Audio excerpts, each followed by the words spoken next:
Today's story is one of the most heartbreaking and impactful criminal cases in Brazil's modern history.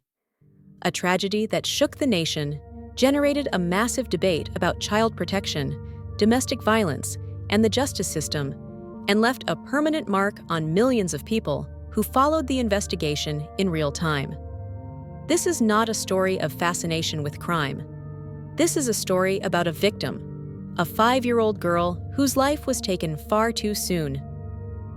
In this documentary, we will examine the case of Isabella de Oliveira Nardoni. What happened on that night, how the investigation unfolded, the trial, and why this case continues to be discussed to this day. We will approach it with respect, clarity, and responsibility. No sensationalism, no glorification, only facts. Who was Isabella? Before diving into the events, it's essential to remember who Isabella was. Isabella was born on April 18, 2002. She was described by her family as a sweet, affectionate, and intelligent child. She loved spending time with her mother, Ana Carolina Oliveira, and she was especially excited about starting school and learning to read. Isabella lived primarily with her mother after the separation between her parents, but she also visited her father, Alexandre Alves Nardoni, on alternate weekends. At the time, Alexandre lived with his new wife, Ana Carolina Jatoba, and the couple had 2 small children together. Those who knew Isabella remember her as a quiet, gentle girl, someone who brought joy to her family and had her entire life ahead of her. This story is about her, about the unanswered questions, the signs visible in hindsight, and the work of investigators who pieced together what happened. The night of the tragedy, March 29, 2008, a Saturday night that should have been ordinary, but instead became one of the most shocking evenings in Brazil's history. At around 10:30 p.m., residents of a building in the Vila Guilherme neighborhood of São Paulo heard a loud noise. A scream, a cry for help. When people rushed outside, they saw a horrifying scene. Little Isabella lying on the grass below the 6th floor, gravely injured. Emergency services were called immediately. Paramedics arrived within minutes and rushed Isabella to a nearby hospital, but her injuries were too severe. Tragically, she did not survive. At first, many believed it had been a terrible accident, a child leaning on a window, losing balance, and falling. But as investigators arrived, the picture changed drastically. Something was wrong, very wrong. Initial investigation. When the police entered the building and examined the 6th floor apartment where Isabella had been moments earlier, they found details that contradicted the idea of an accident. There were bloodstains inside the apartment, not large, but impossible to ignore.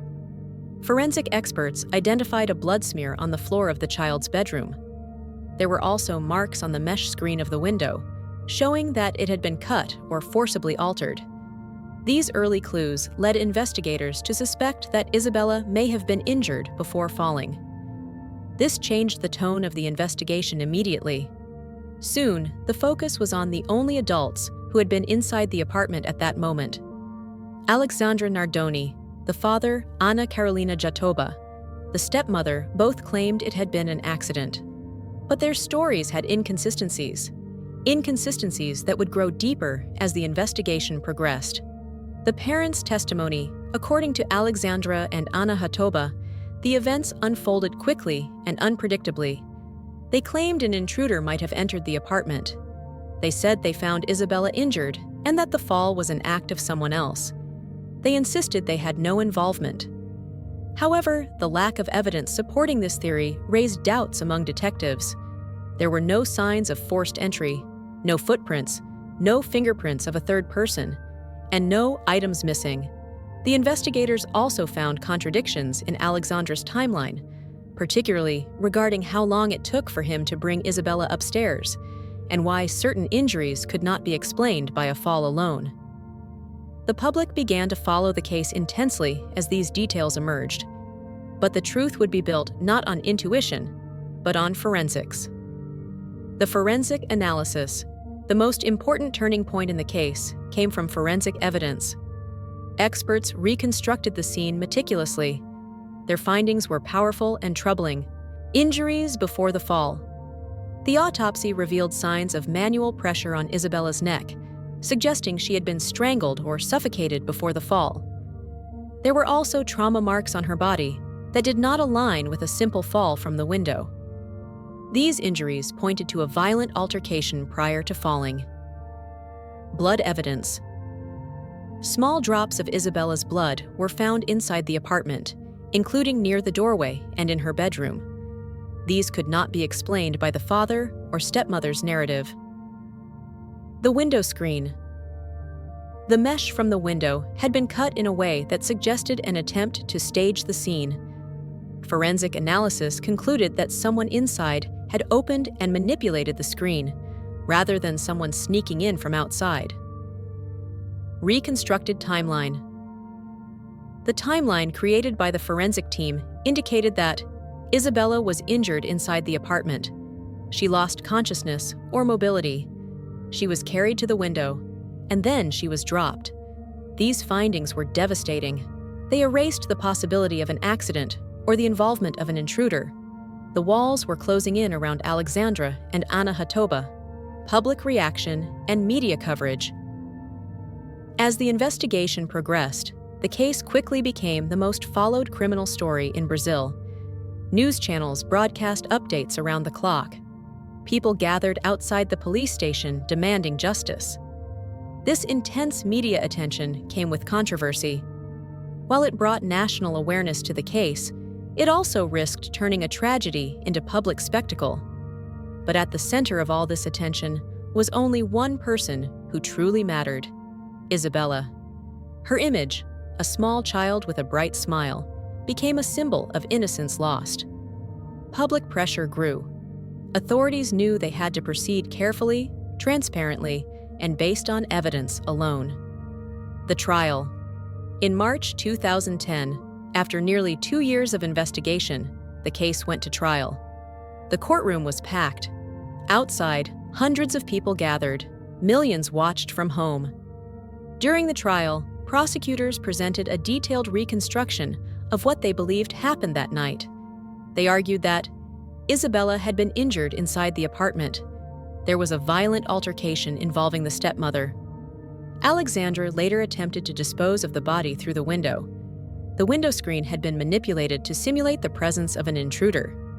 The defense argued the opposite, saying that the evidence was misinterpreted and that the couple was innocent.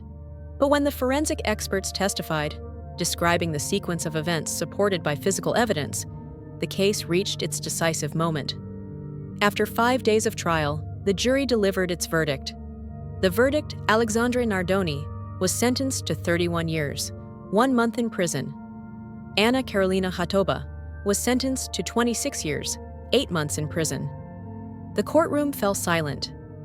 Outside, people cried, prayed, and expressed relief that justice had been done.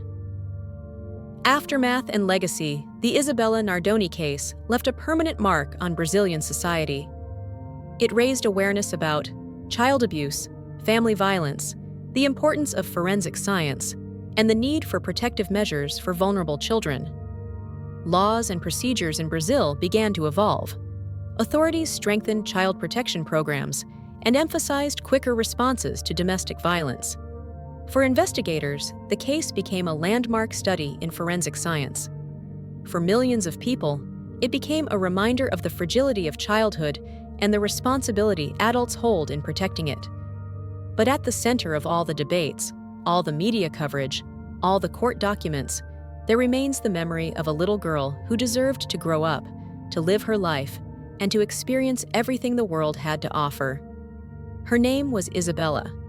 And this documentary is a reminder that justice, when built with truth and evidence, is one of society's greatest responsibilities. Thank you for watching. If you believe that stories like this should be told responsibly, not to glorify crime, but to honor victims and understand the truth, consider subscribing for future documentaries. And remember, every child deserves safety, every life deserves dignity, and every tragedy like this must strengthen our commitment to justice. If you liked the video, Please subscribe for more foreign criminal stories.